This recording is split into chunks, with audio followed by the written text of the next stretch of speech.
जय हो काली माई, जय हो बजरंगबली। आज तरवलन कृपा से गलुआ यहाँ तक आइल तो आज हमारा इनाम में मिले वाला बा मोबाइल।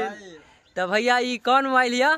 ई मोबाइल है वीवो के नया मोबाइल V30 जाना में बहुत ही बढ़िया कैमरा बावे और आज ही गोलू भाई के मिले वाला बा। बिल्कुल नया फ्लिपकार्ट से मंगावल गइल बा। तो भैया जा दाम के नहीं के हो सेकेंड हैंड लेनी है सन 35 के। देखा सरवा के बोल मार 35,000 के मोबाइल किने कहता 35 के इधर सरवा बिना वर्दी के तोर वीडियो वायरल होई।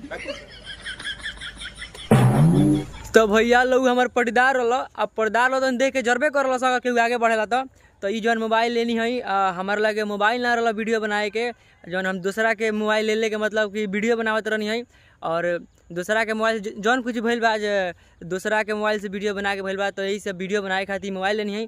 तो कमेंट में जरूर बताइए कि मोबाइल वीडियो बनाए खातिर अच्छा बा कि नहीं के थोड़ा कमेंट में तोर लोगों के राय जाने में कि हाँ ये मोबाइल कैसा ले आइल बा।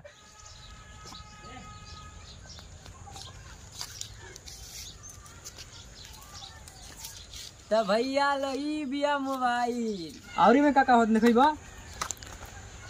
और ये बा कवर, ई बा एक और लवर चवर माने कवर, ई बा ही खेत के रसीद मतलब हमारा नाम से मोबाइल मिले रसीद खेत के रसीद है। आ ई भाई चार्जिंग लगा के करत रहे चार्ज। तो सच कहत नहीं भाई हाथ में मोबाइल देख के ना बहुत खुशी भइल काहे कि यहाँ तक भी आइल आज एगो दूसरा के मोबाइल मांग मांग के वीडियो बना के मतलब आइल बनी हमारे मोबाइल से कोनो कुछ नहीं के बोल। ये हकीकत बा कि हाँ दूसरे के मोबाइल से वीडियो बना राजू शाह नाम रहा उनके मोबाइल मांग के वीडियो बना के मतलब यहाँ तक आई रही है। तो और सोचनी है कि एगो मोबाइल खरीदा जाओ जौन से हमारा तो कोनो दिक्कत ना होगा। बहुत दिक्कत होला परेशानी झेले के पड़त रहा दूसरा के मोबाइल से लेकर कितना देर काम करी। बहुत भाई लोग नाराज रहा कि कुछ बोले के भेजल भाई तो हमारे बारे में कुछ बोल दो तो ना बोल पावत नहीं कि बताई 1 घंटा काम करके 1 घंटा टाइम मिलता लंच के टाइम में वीडियो बनावत नहीं लंच के टाइम में 1 घंटा में आदमी का कर सकता।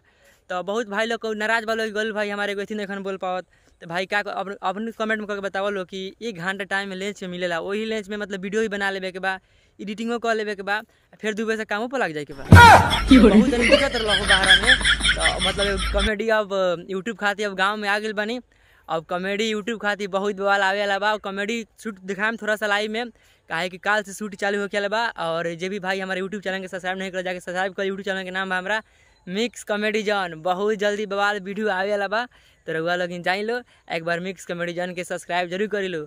यूट्यूब पर जाके सर्च करी लो मिक्स कॉमेडी जॉन। तो जे भी भैया यूट्यूब चैनल के अगर सब्सक्राइब नहीं कैले तो जाके कह ले काहे कि बहुत जल्दी बवाल होके वाला बा और बहुत सारा दिक्कत होता हमरा। तो यही के चलते जौन बा कि किनाइल बा मोबाइल और आगे कमेंट में जरूर बताइए भैया कि मोबाइल कैसन बा। Love you. तो यही जगह तनी वीडियो कम खत्म। जय श्री राम, जय जय श्री राम। वीडियो को वायरल करे के बा शेयर करे के बा।